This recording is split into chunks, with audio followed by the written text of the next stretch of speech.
Gentleman from South Carolina, Mr. Gowdy, for 5 minutes. Thank you, Mr. Chairman. Madam Attorney General, the central issue to me is this perception, frankly rooted in some realities of a dual-track or two-tiered justice system. And I know that you have dedicated your career to the pursuit of justice. I know you work for a blindfolded woman who's holding nothing but a set of scales. And I think it's important that she's blindfolded because she shouldn't see the race, the gender, the socioeconomic status, the fame or lack of fame of the person in front of her. And I'm sure you've experienced it like some of the rest of us. It's not just the suspect or the target or the defendant. The witnesses have to have confidence in the justice system. The jurors have to have confidence in the justice system. The public has to have confidence in the justice system. So this dual track, different set of rules for certain people than for others. It frankly should not matter whether you are running for president or running late to a kid's ball game. The same rules ought to apply to everyone. So let me ask you this. Why do you think it's important to use official email to conduct official business? I believe it's important to do that. I think that certainly every department has chosen to craft the way in which they carry out their business, and it provides for a way of doing business in a secure system. So you use official email to conduct official business? Yes, sir, I do. Okay. And do you ever email, send or receive classified information on personal email? I do not. I doubt you even use your USDOJ.gov account to send classified information, do you? We have separate systems. Right. So there would be a separate classified system for that. Right. So not only do you not use personal email to do it, you don't even use your USDOJ.gov. You have a separate dedicated system to handle classified information. Why? We have a separate system to handle the security needs. But my question is why? Why is it important enough to you to not use personal email to conduct public business and to use a separate, more safely guarded system when you do handle classified information? That is the practice that I've certainly always followed. It allows for the protection. I mean, it's not just a personal preference, is it? No, it allows for the protection of the information, both on a regular system, because again, that's still sensitive, law enforcement types of matters, and then a classified system for separately classified information. What element do you think was lacking in the statutes that you evaluated as it relates to Secretary Clinton? So let me, again, as I've indicated before, and I want to make it clear that as I indicated before, while the reason why I would not be going into the analysis that was provided and the discussion that we had between myself and the team is because we protect our teams and that they have to be free to provide information and analysis in a confidential way without the fear or impact of there being a political influence on that. I understand that. And that is why I have not gone into that type of discussion. What I can tell you is that the team did evaluate the relevant statutes that were considered in this investigation. They looked at all of the facts and evidence, and as in every case, they applied them to that statute to determine whether the elements had been met. But my specific question to you, Madam Attorney General, is what element of which offense did you find lacking from an evidentiary standpoint? Well, I would say that in order to answer that, I would have to go into the entire level of analysis. Well, don't you think yes, public perception in a single-track justice system is important enough that you could at least touch on what you thought was lacking?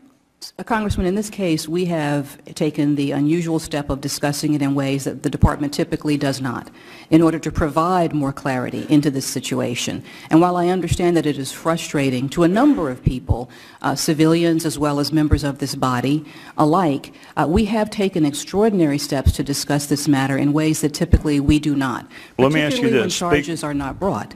And as I indicated before, just so it's clear, my reasons for not going into the substance of the information information that I receive and review before I made my decision to accept the recommendation are that the teams that I work with, whether it's this case or any other, be free to provide confidential analysis, discussion, without the input of any All due kind of respect, Madam political Attorney General, influence. you can do all of what you just described and still tell the people what element. I mean, the elements of a criminal offense are public, so there's no secret there. And for you to go through the elements and say, as Director Comey did, he said there was no specific intent. I'm out of time, but I suspect you have prosecuted reckless homicide cases, haven't you? In the context of violent crime. How about involuntary manslaughter? For the department or personally? No, just as a prosecutor. There's involuntary manslaughter, there's reckless homicide, there's felony DUI where you really didn't mean to hurt anybody. You really didn't, but you did. And this lack of specific intent is not a defense in any of those cases. So I think the public would like to know how you determined she did not have the intent to break the law and why you are applying a specific intent requirement here when you don't even do it in certain homicide cases. Well, Congressman, as I've said, I think you've mentioned a number of state cases there.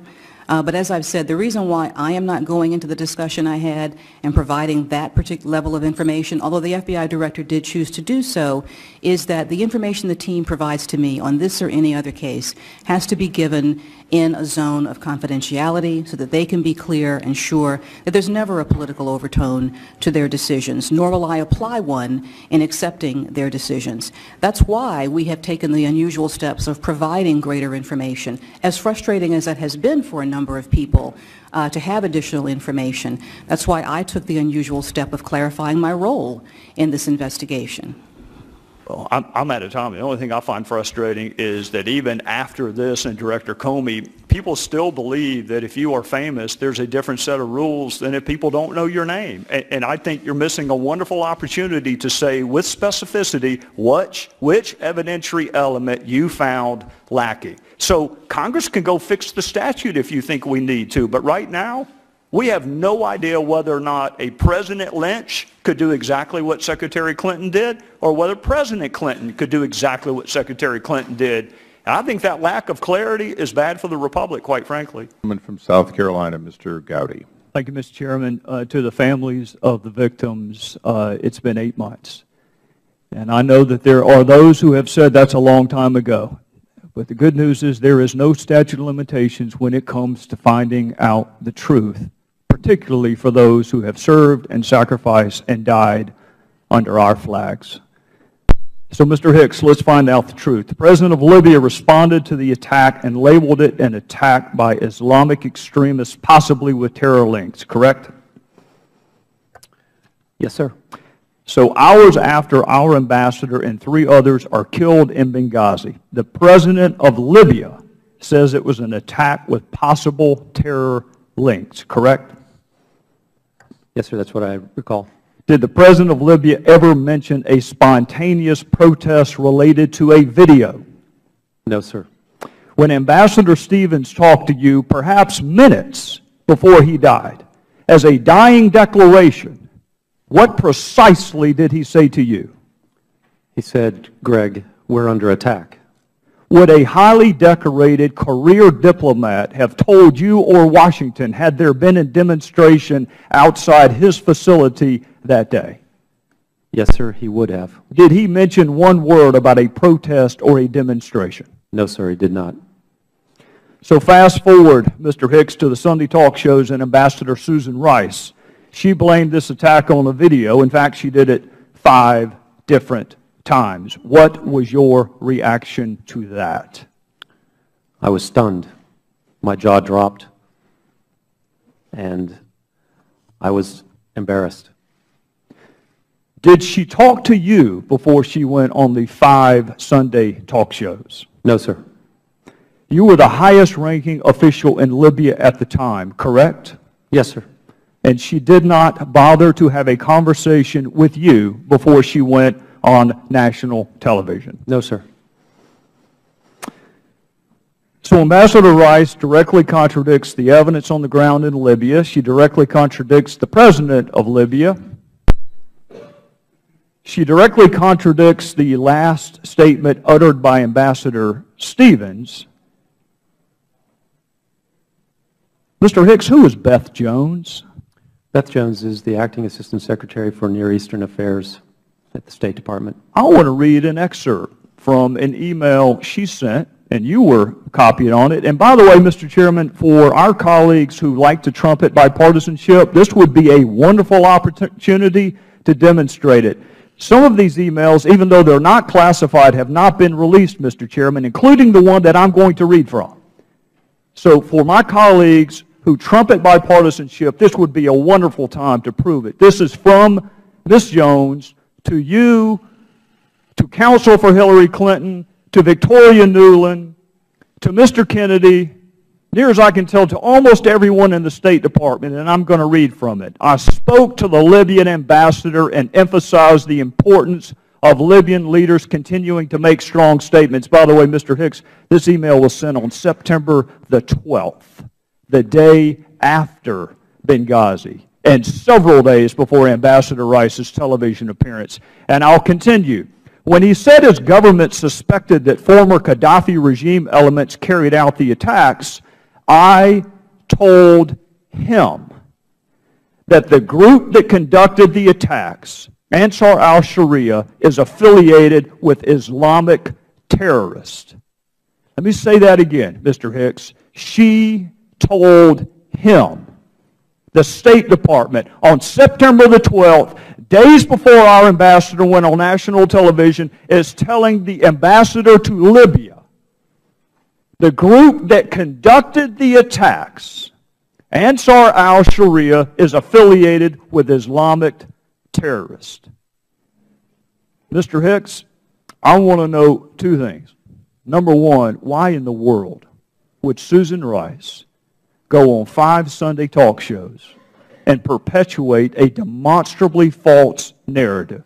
And secondarily, what impact did it have on the ground in Benghazi, the fact that she contradicted the president of Libya? As to the first question, I cannot provide an answer, but perhaps you should ask Ambassador Rice. I would love the opportunity to do just that. As to the second question,